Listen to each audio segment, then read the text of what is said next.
Assalamualaikum warahmatullahi wabarakatuh. Perkenalkan, nama saya Indra Febrianti dari kelas 02 SKME 002 dengan prodi Sistem Komputer. Pada pertemuan kali ini di sini saya berkesempatan untuk menjelaskan tentang array, pointer, struktur dan function. Nah, di sini juga saya akan menjelaskan tentang bagaimana bekerjanya semua, dan tanpa berlama-lama mari saja ya simak videonya. Oke teman-teman, di sini saya akan menjelaskan pemrograman yang telah saya buat, yaitu array, pointer, struktur, dan function. Nah, saya akan menjelaskan step by stepnya dari program C++ yang telah saya buat. Tujuannya agar setiap bagian bisa dipahami dengan logika manusia, bukan sekedar teori teknis.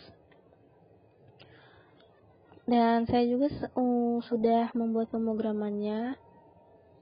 Jadi saya akan langsung copy paste aja di room ini. Oke. Di sini saya akan menjelaskan isi dari pemrograman ini. Oke. Kita langsung aja bahas ke yang awal ya. Di yang awal itu bagian ini. Bagian ini adalah bagian wajib dalam hampir semua pemrograman C++. Tanpa ini, code atau string tidak akan dikenal oleh compiler. Lalu, di bagian ini hanya menampilkan tulisan hiasan di awal program. Tujuannya untuk memberi kesan profesional dan menunjukkan judul program. Lalu yang fungsi untuk mencetak teks di tengah. Fungsi ini fungsi keren. Kenapa keren? Karena bisa mencetak teks di tengah layar.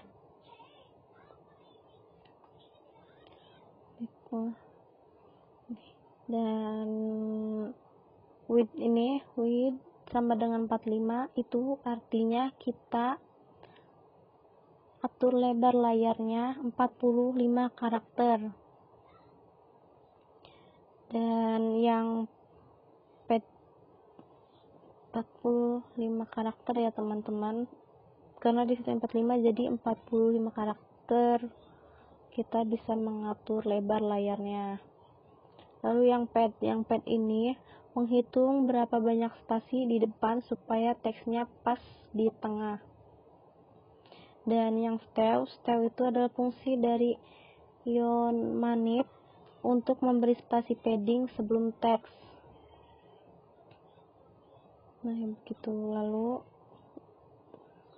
yang fungsi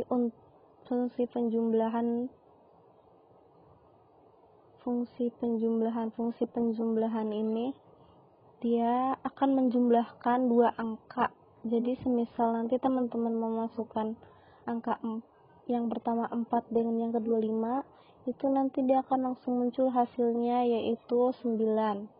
Dan lanjut yang struktur ini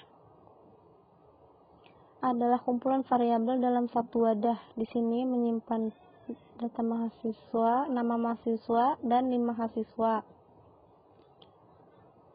Nanti semisal nanti teman-teman mengetik nama dan NIM, itu akan melakukan perulangan. Jadi perulangannya itu akan muncul lagi nama dan NIM yang telah teman-teman ketik. Lalu di bagian menu ini,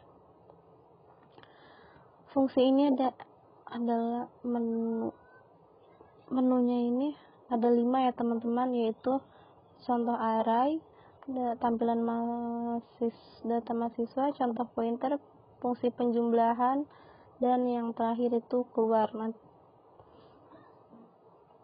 Program ini akan terus berjalan dalam do while loop sampai nanti jika teman-teman memilih 5, itu pemrogramannya akan selesai atau keluar, itu otomatis.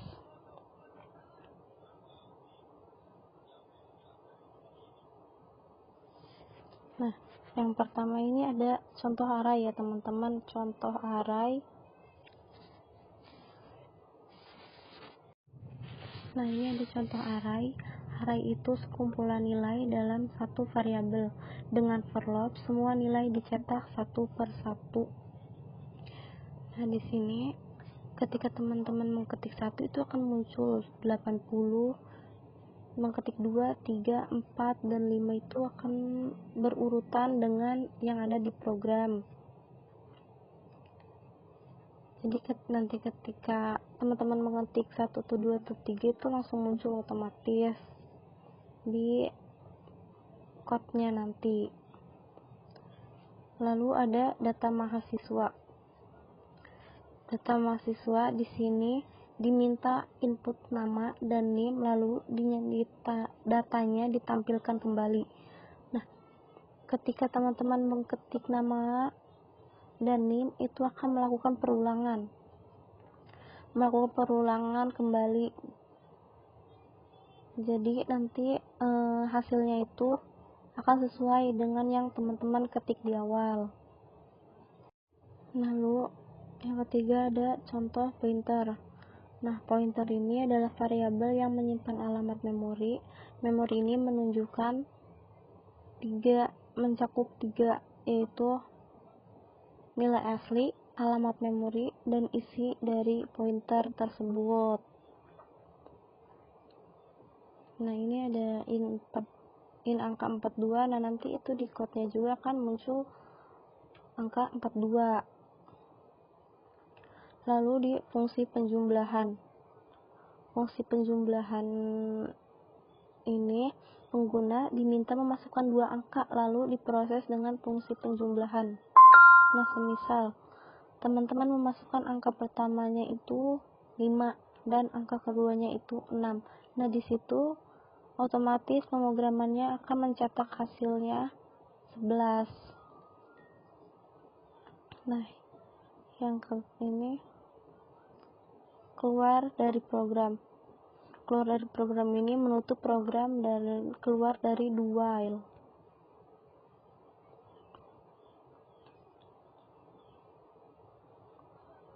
Lalu yang ini in main.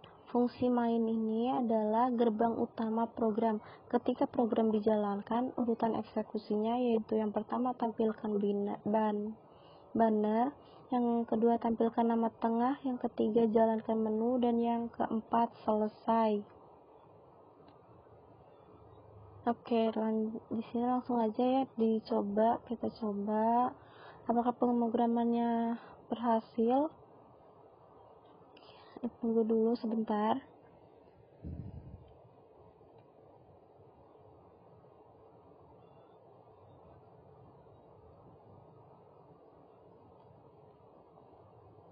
Oke, ini kita akan coba di run.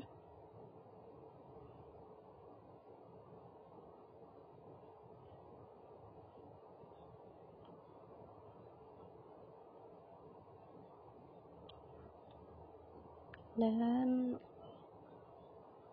oke, ini langsung ya teman-teman. Nah, ini hasil dari pemrograman kodian yang tadi.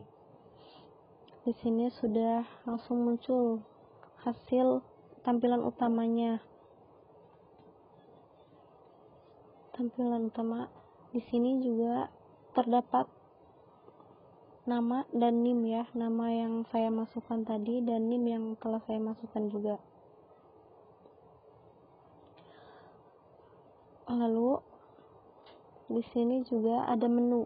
Menu ini ada 5 menu. Yang pertama ada contoh array 1 dimensi, yang kedua tampilkan data manusia, yang ketiga contoh pointer, yang keempat fungsi penjumlahan, dan yang kelima keluar. Nah, di sini saya akan mencoba mengklik angka 1 lalu enter. Nah, di sini langsung muncul contoh array yaitu nilai mahasiswa. Nilai mahasiswa 1, nilai mahasiswa 2, nilai mahasiswa 3, nilai mahasiswa 4, dan nilai mahasiswa 5. Kelima nilai ini sesuai dengan pemrograman yang tadi yang saya jelaskan di awal. Nah, yang kedua itu tampilkan data mahasiswa. Kita ketik 2 lalu enter. Di sini diminta memasukkan nama. Di sini saya masukkan nama saya, lalu enter, dan NIM. Di sini meminta masukkan NIM. Nah, di sini dia akan melakukan perulangan lagi ya teman-teman, perulangan data mahasiswa yang tadi telah dimasukkan. Jadi di awal lanjut, ini yang ketiga contoh pointer. Ini diketik 3 lalu enter. Nah, di sini langsung muncul contoh pointernya, yaitu nilai, angka, alamat memori, dan nilai dari pointer. Nah, yang keempat itu fungsi penjumlahan. Kita ketik 4 lalu enter. Nah, di sini diminta masukkan angka pertama. Angka pertama saya masukkan 5, enter, dan 6, enter. Nah, di sini hasil penjumlahannya 11. Dia langsung otomatis menjumlahkan angka pertama dan angka kedua yang telah dimasukkan. Dan yang kelima, yang kita ketik 5 untuk mengakhiri pemrograman. Nah, di sini langsung tertera keluar dari program. Jika mengklik angka 5, itu akan langsung otomatis keluar dari program. Dan ini semua hasil dari pemrograman yang tadi telah dijelaskan. Kesimpulannya itu ada array. Array itu untuk menyimpan kumpulan data, lalu struktur untuk menyimpan data yang kompleks seperti objek nyata, nama, dan NIM mahasiswa. Lalu yang pointer itu memahami cara kerja alamat memori. Yang keempat, fungsi itu menyederhanakan logika program.